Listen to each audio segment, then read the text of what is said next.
Michelle Seymour, and no one knows the nuances of the Newtown Park Stadium track better than this woman, Wellingtonian, who is, of course, the New Zealand champion, has been for the past 2 years, and had a significant victory over Grace Jackson on Saturday in Christchurch. And this is the lineup for the ANZ back women's 100 metres this evening, with Grace Jackson running in the middle of the track in lane number 4, and alongside of her Michelle Seymour in 5, and Lee Naylor, the Australian, in lane 7.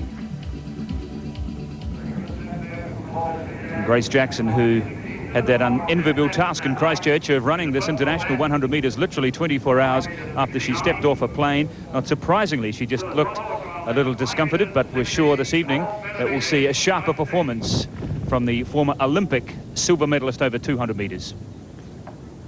On your marks. She will run in lane number 4. Michelle Seymour, who ran a very good time of 11.80 into a headwind in Christchurch on Saturday.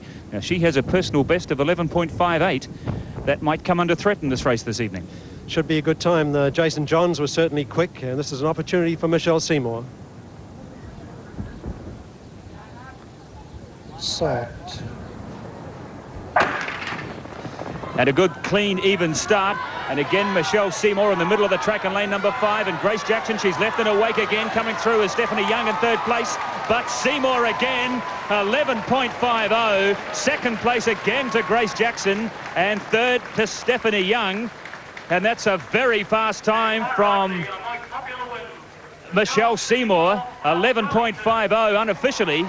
Was it a tailwind or was it a headwind? It's swirling around down on the track there. It could be very close to a personal best. Could be, in fact, the best time ever for Michelle Seymour. Well, that's some of the best sprinting that we've seen from Michelle, and it was a tailwind of 10.2 metres per second, so that doesn't mean that it's a legal time, but it's an excellent performance here by Michelle Seymour. Look at her in the middle of the track. She got a good start, and Grace Jackson was a little bit better, and inside Grace, Stephanie Young from Otago on the Chelsea strip was doing well also, but just look how well Michelle Seymour runs these 100-metre races. She's got a slight tailwind, which is over the allowable limit, but it's an excellent time. She hits the line 10.5, just right on exactly. So that's wonderful running from Michelle Seymour, under the standard for the World Championships, but 0.2 of a second too much. Stephanie Young from Otago was 3rd. But Grace Jackson, you can see how tall she is and how short that Michelle is, and that tallness just as a disadvantage for Grace over 100, but she'll be better in Auckland.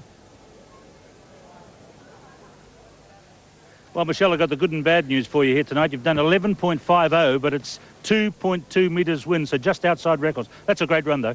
Yeah, it felt quite good. It felt quite calm, but tailwinds can do that. They were saying in the men's race it was tailwind at the start and headwind at the end. Yeah, in Newtown you can get that quite often. And you know about running at Newtown. You showed Grace Jackson the rest of them tonight. Yeah, okay, it's my home pitch. It sure is. Well done, Michelle. Thank you. So this is how it finished in the women's 100 metres. 2 victories back-to-back for Michelle Seymour in the Smoke-Free Track Series for 1993. Grace Jackson in 2nd place. Stephanie Young of Otago takes 3rd. Time 11.50.